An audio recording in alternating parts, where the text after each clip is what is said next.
Good girl మా మామ వాళ్ళ ఇంటి ఫంక్షన్ బిఫోర్ డే అయితే మేము మా గుడ్ గర్ల్ గుడ్ గర్ల్ మా యోషిక బంగారం అన్ని సెట్ చేసుకొని అన్ని రెడీ చేసుకొని అయితే ఈవినింగ్ లేట్గా రీచ్ అయ్యాక మా యోషికకి అయితే మా యోషిక నేను తినే హనీ అయితే బేకరీకి వెళ్ళాం. బేకరీకి వెళ్ళాక మా యోషిక కోసం లాలీపాప్ రెడ్ కలర్ కోసం చికెన్ పఫ్ అయితే తీసుకున్నాం. ఇది కెచప్ ఉందే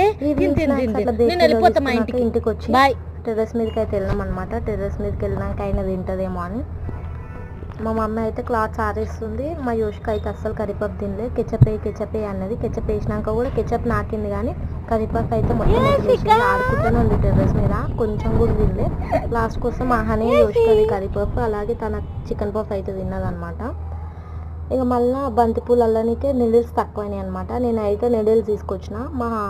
మా ఇంటి ఫంక్షన్కి అయితే మొత్తం డెకరేషన్ వర్క్ కోసం అయితే మొత్తం అందరు డెకరేషన్ వర్క్ లో అయితే బిజీగా ఉండే. అమ్మమ్మ అందరూ హౌస్ డెకరేషన్ వర్క్ అయితే చేసారు. ఇక మొత్తం ఫంక్షన్ ప్రిపరేషన్ లో అందరు బిజీ ఉర్రు. ఒకరి పనులలో వాళ్ళు బిజీగా ఉన్నారు అనమాట.